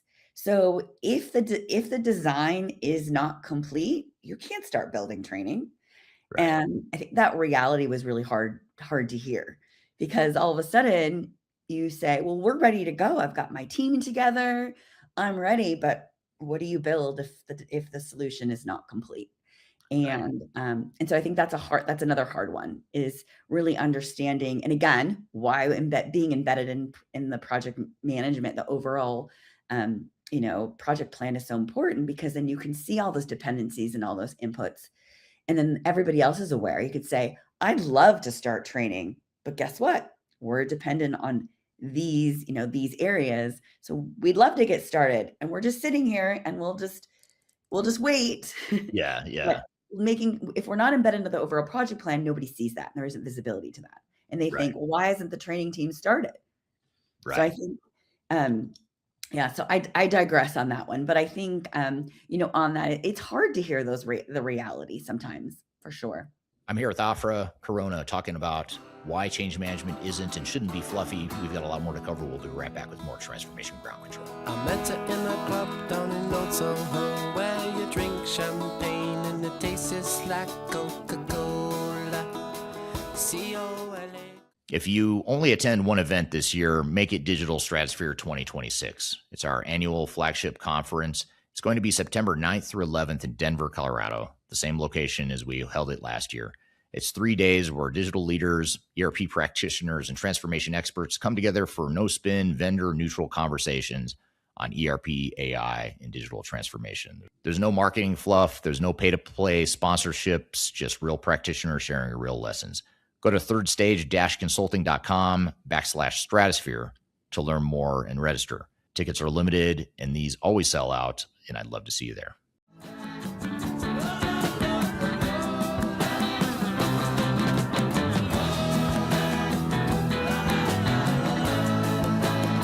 Hello, welcome back to Transformation Ground Control, episode number 278. My name is Eric Kimberling, and we're here with Afra Corona talking about change management and why it's not fluffy, why it shouldn't be fluffy, and how you can make it more tangible and operationally realistic for your organization and your team. You bring up a really good point, because I think having that project management understanding that you're talking about is really important for that reason. I think it's becoming even more important, because I would argue or submit to you and to the audience that digital transformations are becoming a lot more difficult than they ever have been. And I would also say that change management has become even more important than it's ever been, for one main reason. And that is that, well, first of all, it's always been true, but second of all, it's becoming more true today because of this whole movement to cloud, clean core, fit to standard mentalities and approaches, where, in the past, you could always customize the software for better or for worse. You could conform the software to the business. You could, address all those nuances and things that might make you unique in a good way. Now, on the flip side, it also encouraged people to resist change and just change the software to fit the business, because they didn't want to change. Now, there is some of that, but there was also some merit to some of the customization that had happened in the past. But I think it's easy for us as professionals especially if you're a software vendor, to say that's old school, that's technical debt. You should be using best practices in our software. And so now I feel like ERP and enterprise technology in general is becoming more of a wrecking ball organizationally and from a cultural and change management perspective, because now it's coming in with a predefined answer that isn't very flexible. It's not nearly as flexible as you had with the on-premise, for better or for worse. And so now I think, even if I can come in and implement, let's say in 18 months, I could deploy this clean core fit to standard system and I can get it done for you. And I probably could. I think that's very realistic to say I could probably do that in 18 months for a mid-sized organization. However, getting people to change and actually use the software and have it work for your operations, that will not likely get done in 18 months. So how are you navigating, or how are you seeing organizations navigate this disconnect between, this cloud SaaS clean core fit to standard sort of mentality that we have in the industry now, against the need to address some of those human concerns and some of the operational impacts that might have? So, Eric, it's more important, as you said, now more than ever, to involve organizational change management, because we're changing the organization, right? We're actually changing the way Bill sits at his desk on a Monday morning and what he does after he logs in, right? We're Right. everything's changing for these guys. And one of the things that a really good change management team does is involves everybody from the bottom all the way up. So a lot of times when we come into an organization, we start to build the project governance and we start to create these teams. And usually they pick the managers. But does the manager know what Bill does when he sits down at his desk every day? And so that's one of the I think the differentiators of a good change management program is involving somebody at every single level.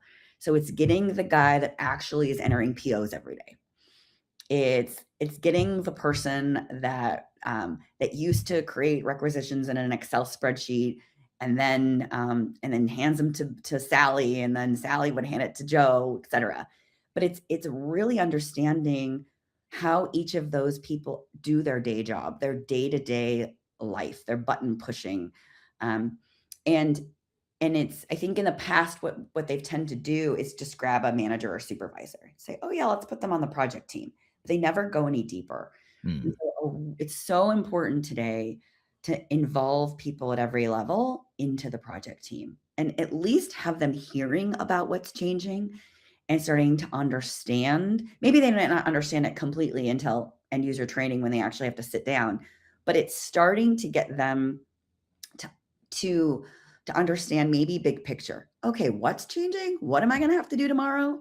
What's going to be different for me? Because as you said, we can't wait. We can't wait until we go live, because if we wait till we go live, our adoption metrics are going to be super low, meaning we are going to have people that are still going to use their Excel spreadsheet at the end of the day.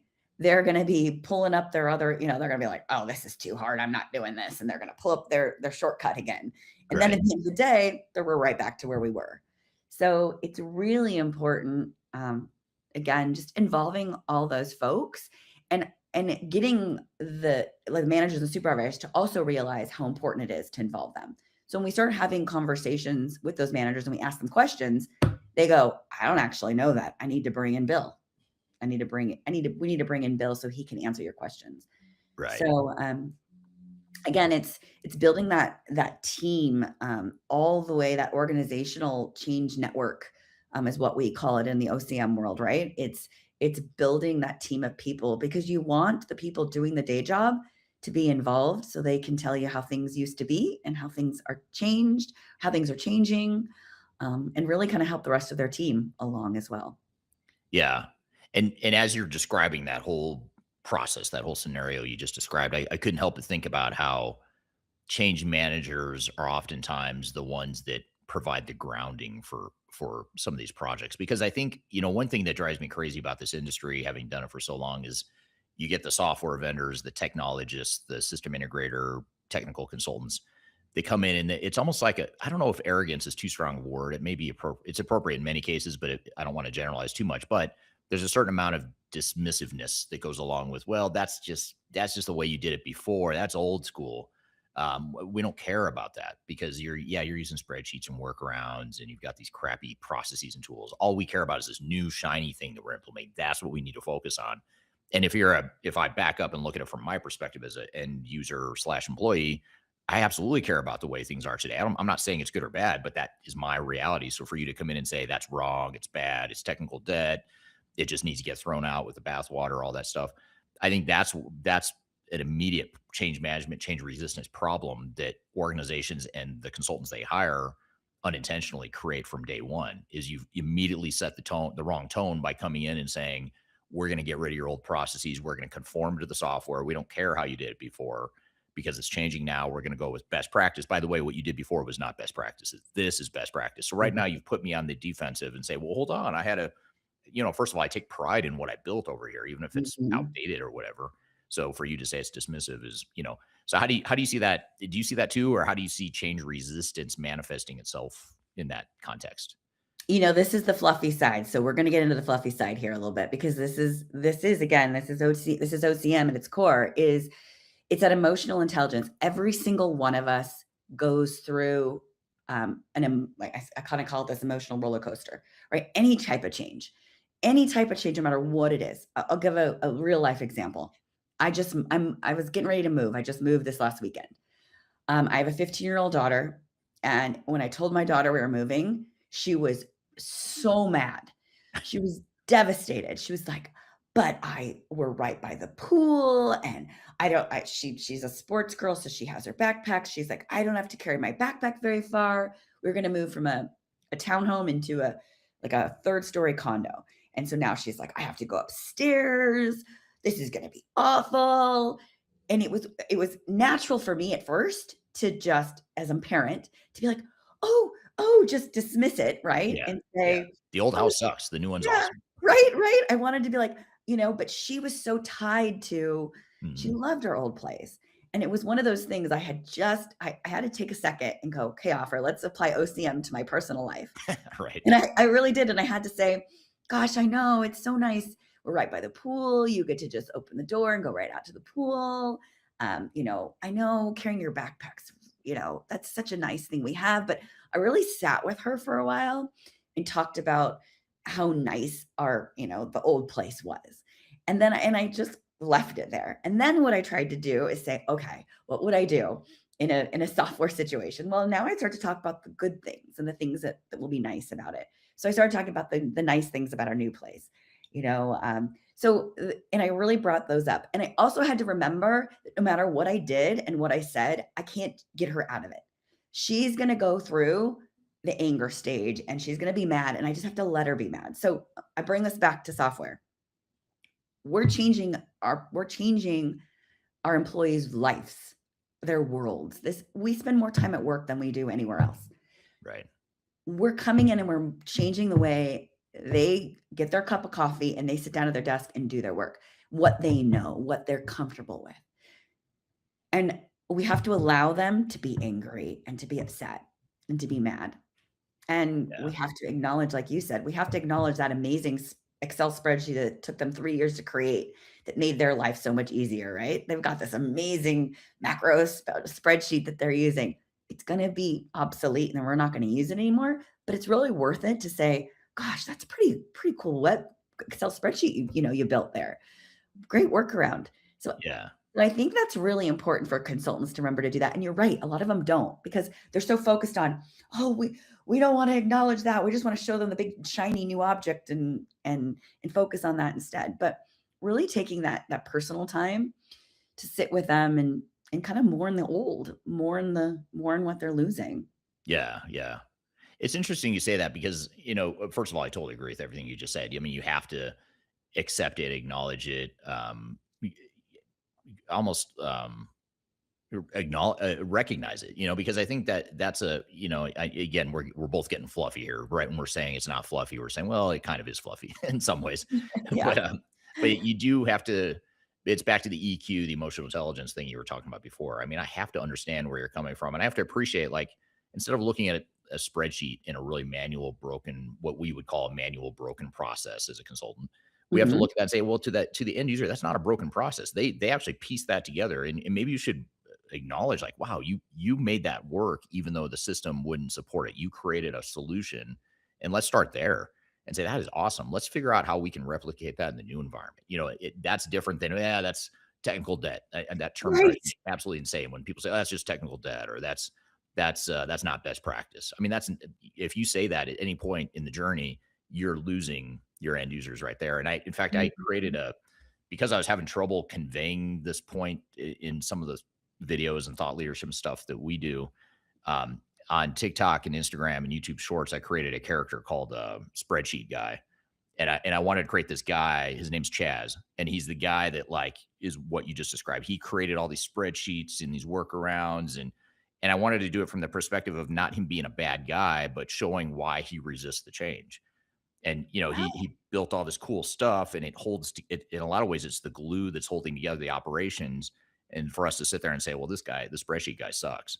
Yeah. He's part of the problem. Well, no, he actually is part of the solution. So let's make him part of the solution again going forward, instead of saying we need to get rid of spreadsheet guy's old processes. And so let me make the spreadsheet guy point as clean as I can, because it's one of the biggest unforced errors I see in digital transformation. And that is that spreadsheet guy, or Chaz, whatever you want to call him, he's not the problem. He's the symptom, and he's the solution for a deeper problem. So who is Chaz? Who is he really? Well, Chaz is the person who 10 or 20 years ago found a gap in your operations. The system couldn't do something the business actually needed, so he opened Excel. He built a macro. He stitched together a workaround. He documented it in his head. And then quietly, that workaround became part of how your company runs. Not because he was rogue, not because he's a bad person, not because he's not a team player, not because he doesn't care. Usually it's the opposite. Usually he is all those things. He does care. He wants to help. He's got heroics. He's got tribal knowledge. He oftentimes knows what's best for the company, but oftentimes he was the only one paying attention. And by the way, he was the one under pressure to deliver or to find a way to make a process work when it was limited by technology. So he created a way around that, and a way to accommodate what the business was trying to accomplish but never could, with the sanctioned corporate IT initiatives that were rolled out 10, 20, 30 years ago. So now when the transformation arrives, the vendors, the consultants walk in with a different message, which is all that is technical debt. Let's throw it out. We're going to go clean core. We're going to go fit to standard. We'll go best practice. We need to modernize. And then when you start with that, which most consultants and software vendors do, then all of a sudden Chaz becomes the enemy of the project. He's the problem, but he's not. He's a symptom of a deeper problem. And by the way, even if he was the problem, or even if he was the enemy of the project, the answer is not to just ostracize him and say that he's a problem. We need to throw out everything he did for the last 10 to 20 years. So the other thing that happens is the tribal knowledge in his head, which is a lot of your operational reality, walks out the door. So if we force him to quit, or we force him to retire, or if we just ignore his input in the digital transformation, that stuff is still in his head, and no one on the team still has it. And so either way, you set the wrong tone with every other end user, which is the third point here, which is they're all watching how you treat Chaz. And in many cases, Chaz, even if he drives his coworkers crazy at times, people recognize that Chaz is important to the organization. And so if you set him aside, and if you're dismissive towards him, then that's a problem. And I see, man, I've seen so many, I'll call it arrogant, because I think consultants in general, myself included at times, I think consultants at times can be a bit arrogant and a bit out of touch with the operational reality of what end clients are going through, because they're not in their shoes, right? I mean, we can all try as hard as we want, but at the end of the day, Chaz is the only person that really understands what it's like to walk in his shoes. And so, other employees see that too. And if they see that I come in as a consultant, I just say, Chaz is a problem, let's get him out of the way. Now all of a sudden, not only is Chaz resisting the transformation, but every other end user, every other employee is as well.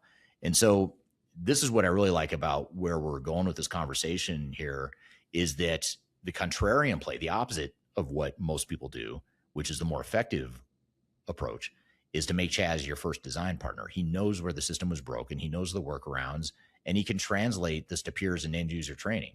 He can talk about and be part of the solution of how his spreadsheet, or the stuff in his head, is now becoming part of a more sanctioned, more repeatable corporate process and technical workflow.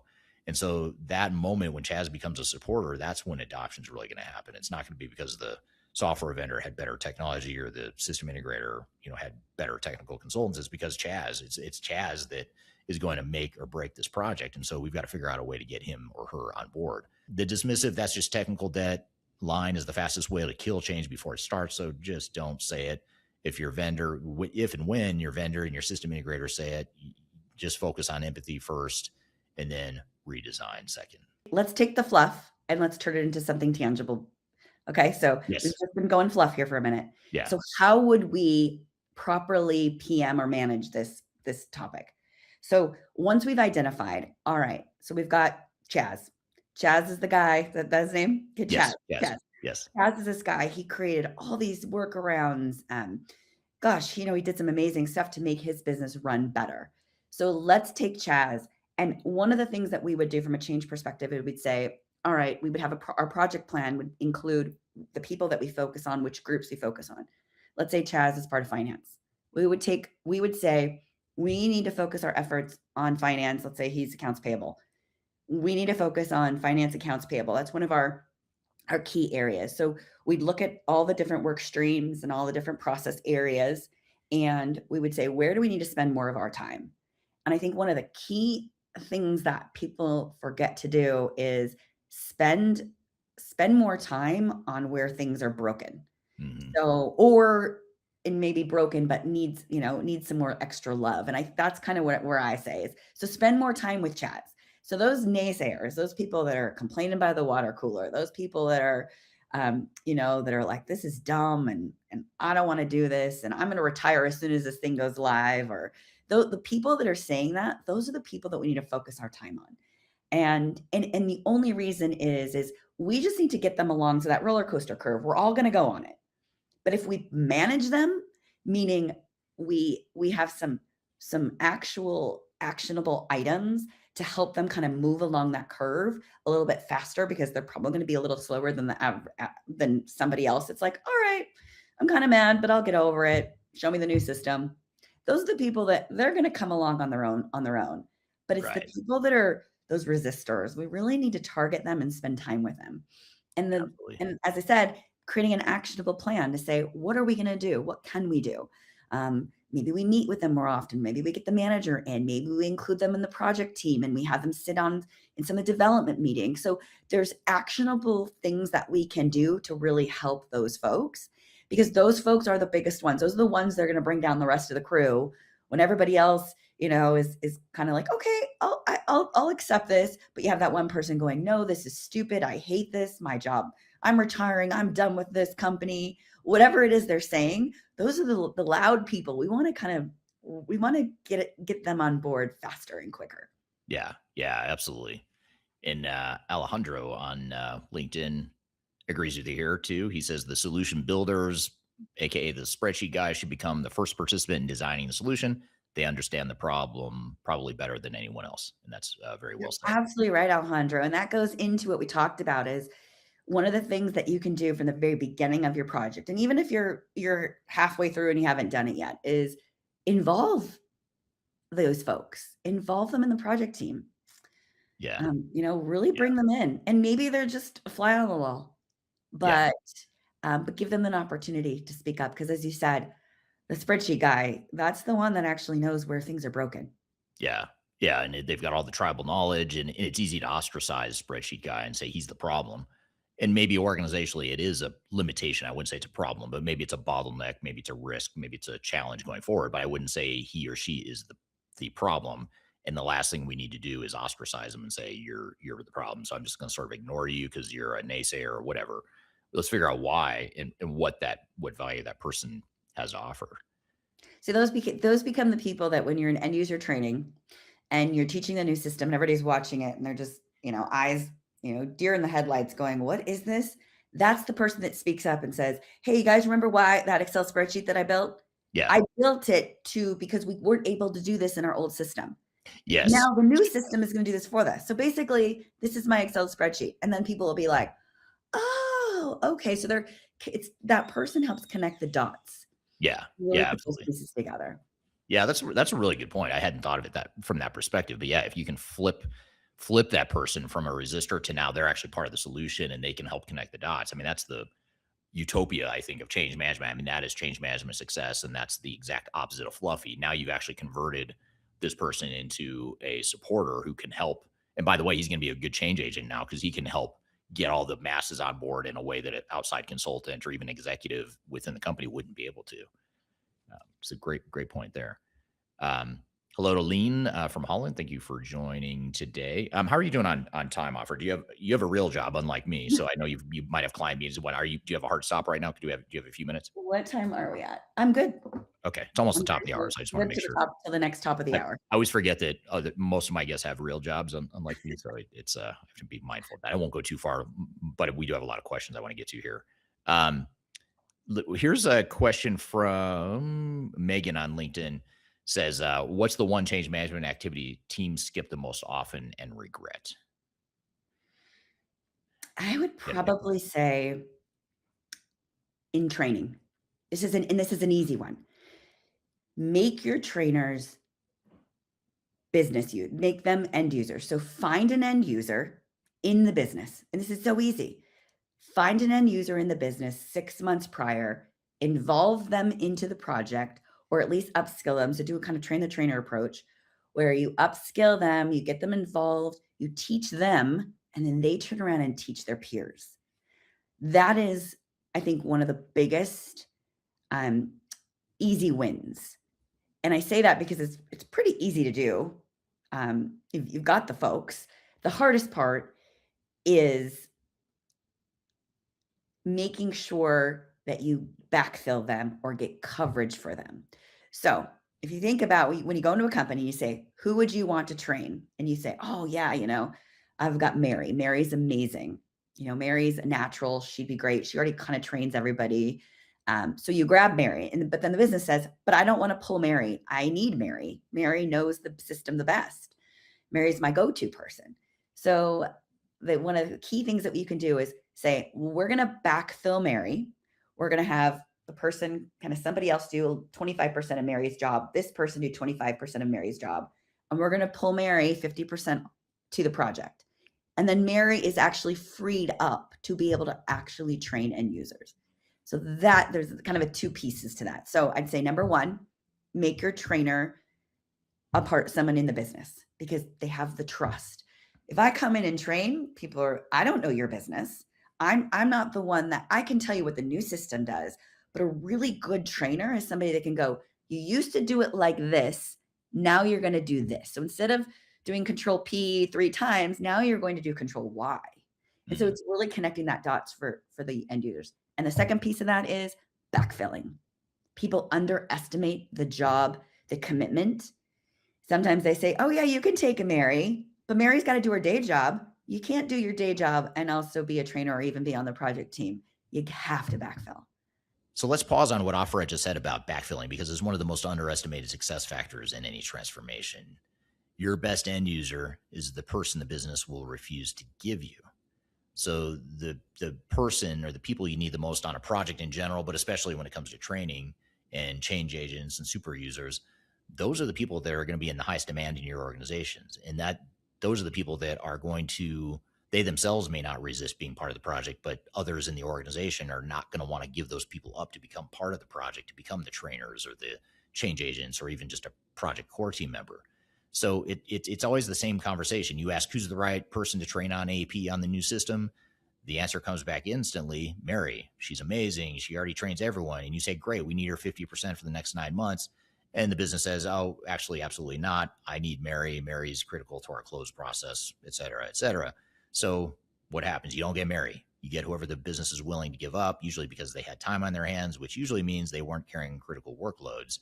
And then you wonder why end user training is flat. Not only that, by the way, but usually Mary is highly respected within the organization because she works so hard and she's so valuable.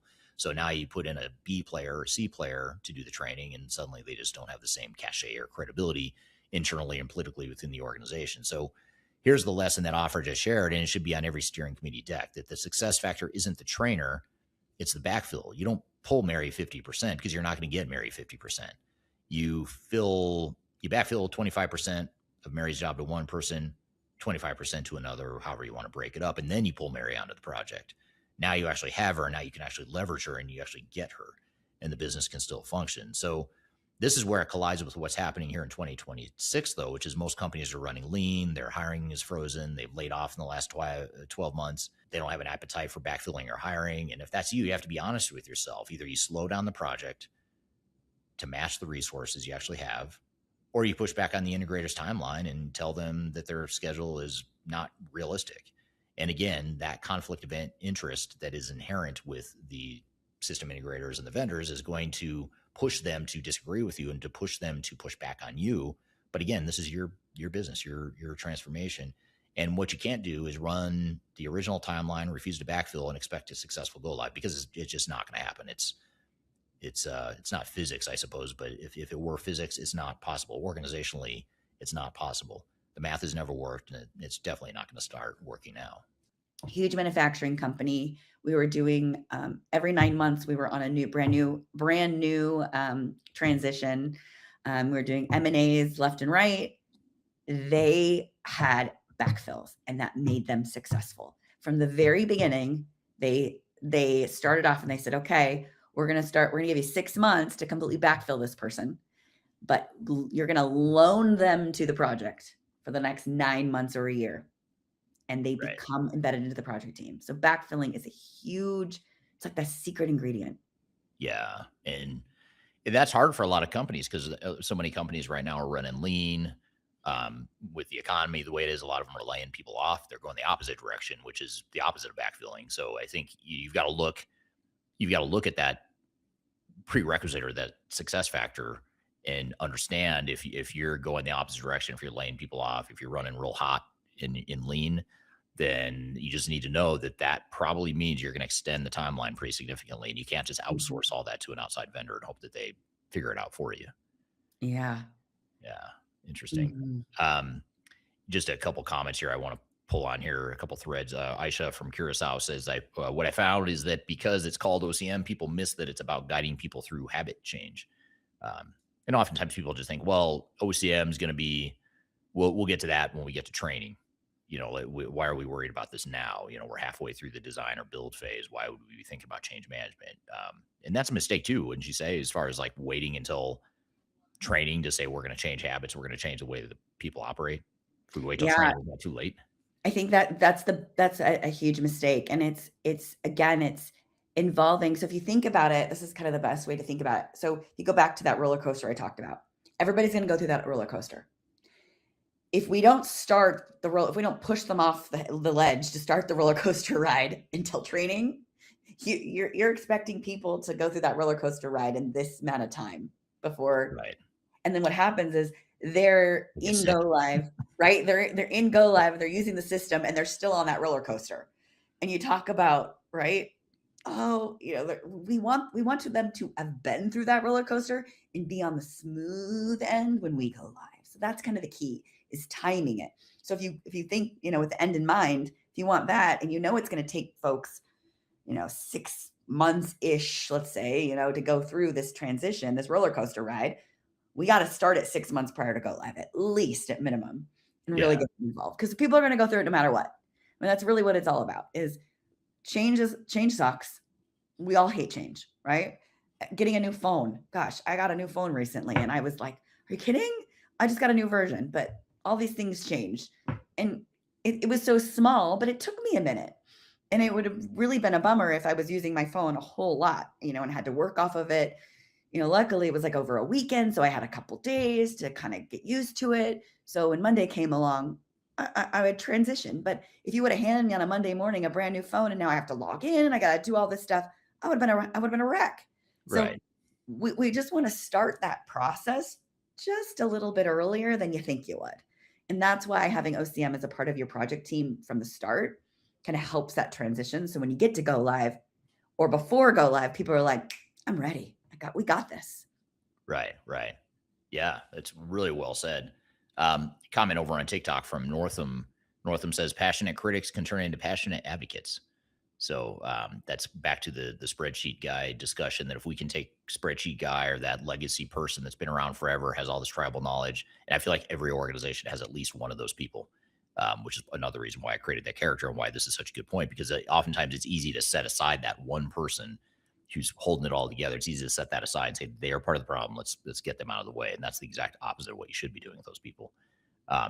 So just to bring this all full circle to sort of wrap up the conversation here today, Afra, if a leader could only get one thing right on the people side of transformation, what would you tell them to focus on? They had to pick one thing. I would say build a proper project team. And that means pull people from all levels of the business into the project team, involve them. Don't just get your managers. Don't just grab one or two people and say, okay, they're going to implement the system, but really, really involve everyone from every level, every department. Get them involved. That's where you'll see your greatest success. Right. That's great. That's great advice and well said. And that sort of sets the stage for a lot of the things that need to happen. A lot of the other things we talked about are contingent on you doing exactly that. So I think if you start there, that's a good place to start. And I would just add to that too, if you're a leader, and this is something I love to tell leaders whenever I'm meeting, behind closed doors in a boardroom or whatever, is no matter what, change management is going to be more difficult than you think. I don't care how difficult you think it is. It's absolutely going to be more difficult. And I test this all the time. I test this hypothesis to see if I can prove myself wrong. But I always ask leaders after a transformation, after we're done helping them through the entire thing, I'll say, how was change management? How did that go? How was the change management side and the people side of things? How was it compared to what you thought? And literally every single time, I have no exceptions to this one absolute. I rarely use absolutes, but this time I will.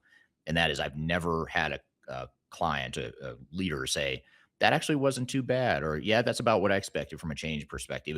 That was a lot more difficult than I thought. You told me a million times it was going to be difficult, but I still found it to be more difficult than even what I would be indicating to them. So I think that's another thing I would add even though I wasn't asking me. Who cares what I think? I was asking you. Well, to close that point out, one of the most insightful comments that I heard. I worked with a project manager who had never had a change person on a team before. And at the end of the project, he sat down and said to me, I don't know what I would have done without you. Mm-hmm. That I never realized how important change management is. And that was this is an experienced 30-year PM, said, I will never do a project again without a change manager. Yeah. Yeah. And that's a great point. And I think, one other closing point for those of you that are going through a project that feels rushed, or, many of you are probably going through like an SAP or a D365 upgrade because the vendor has set some sort of artificial deadline for you to get off the legacy system. You're in particular risk of falling into some of these traps, because now you're working against time. The instinct is going to be to cut and to say, I don't have time for the fluffy change management stuff. I've just got to stick to the basics here.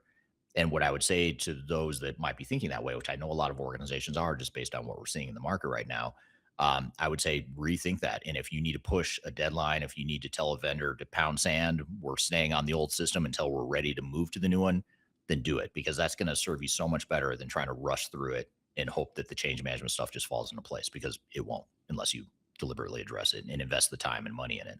All right. Thanks for being here today, Afra. I really appreciate it. Great conversation. Loved having you here, and hope you, the audience, enjoyed it as well. Let me know what you think. Did you learn something new? Any thoughts you have around change management?